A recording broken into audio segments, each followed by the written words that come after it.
Star Wars The Force Awakens opens in a couple weeks. How excited are you to bring this movie to fans? It's been a long time carrying this baby for all of us, and I think we are all ready to go into labor. So let's get this movie out. When did it hit you that you were actually directing this movie? Like, what was the moment? There were so many baby steps, so it's hard to figure out where, there wasn't one sort of threshold crossing. It was a lot of decisions and moments and stages along the way. But I guess the honest answer is when we were in Abu Dhabi and all the prep had come to this moment when the crew was all there, the cameras and the lights were all set up. Daisy Ridley was sitting down for her first take, and I thought, oh, here we are.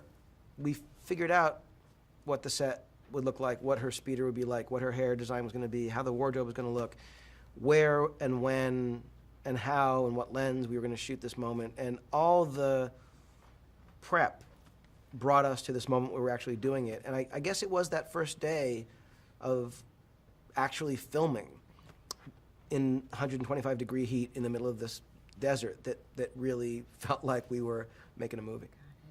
As a lifelong fan, what were the Star Wars elements that you needed to make sure you had in this film to satisfy the fans?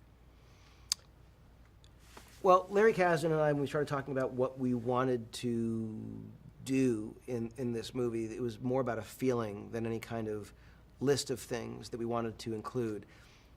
But among those things in that feeling were elements of light versus dark, elements of either action or certain specific things, whether it's ships or locations, that felt like the spirit of Star Wars. And people have been trying to copy what George Lucas created since he created Star Wars. And we were lucky enough to actually inherit Star Wars, for this to be the next chapter of the saga, which meant we were allowed to actually say, well, I'd love to see lightsabers, and how can you make a Star Wars movie without lightsabers?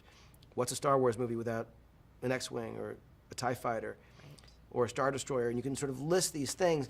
And someone I work with was saying how Star Wars is a bit like a Western, where there are certain tenets. It's a different story, a different world, a different moral, a different narrative, but it's probably gonna have horses. It's probably gonna have cowboys. There might be some Native Americans. It's probably gonna be a saloon. There might be a bank. There might be a stagecoach. There are just certain things, good guys, bad guys.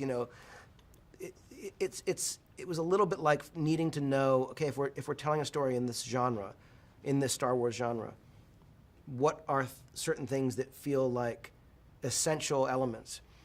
But once we had those things, everything was serving the story. Who are these new characters? Who are we meeting we've never met before? What is their story? Why is it relevant? Why are we telling a story at all in this universe? And that was, I think, the most fun we had. Okay. How did you go about ensuring that the movie would be relatable to a whole new generation of fans? Well, the key to this movie was not any of the accoutrements or props or ships or locales. It was all about who is the story about. And when Larry Kasdan and I began writing the script, that was the fundamental question. We would make ourselves tell each other the story. This is a story about a young woman this story about a young man who, tell the story. And it's amazing how that is sort of a litmus test for something that either works or not, because you can't say it's a story about really cool gadgets. It's a story about spaceships that fly. None of that will work. It's a story about someone who, it's about the heart and soul of the characters. So that was the thing that we focused on, trying to figure out what makes the story compelling for us, and hope that if we can look each other in the eye and say, I love that, that really works, that's getting me excited, then other people might feel it too. Talk about the importance of music in this film. When I look at the list of things, let me start over.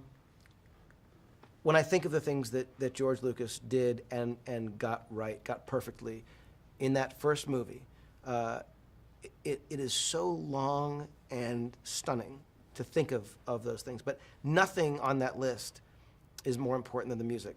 That's not to say there aren't things that are as important, but there's nothing more important. Mm-hmm. And what John Williams did, his gift to Star Wars and to fans, it is, you can't oversell the importance of what he does. And to know that he was coming back to create a score for The Force Awakens was as exciting as any other aspect of working on this movie from the very first discussion I had with Kathy Kennedy. To be on the stage when John Williams conducted the main titles, which of course is familiar to everyone who knows Star Wars, that was incredible. But then to watch him conduct and hear the orchestra play so beautifully the end titles, the almost 8-minute long end titles, what was incredible about that was it starts the way it always starts, but then it dovetails into these themes, Rey's theme, the Resistance theme, Kylo Ren's theme, these incredible cues that we had become accustomed to over the months of doing post-production that were so beautiful and soaring and emotional and powerful and somehow perfectly integrated with the score and the music that we know, the Force theme, Leia's theme. He just, like no one else, is able to take what we know and do something brand new and somehow allow them to coexist. And I realized that's what we were trying to do all along.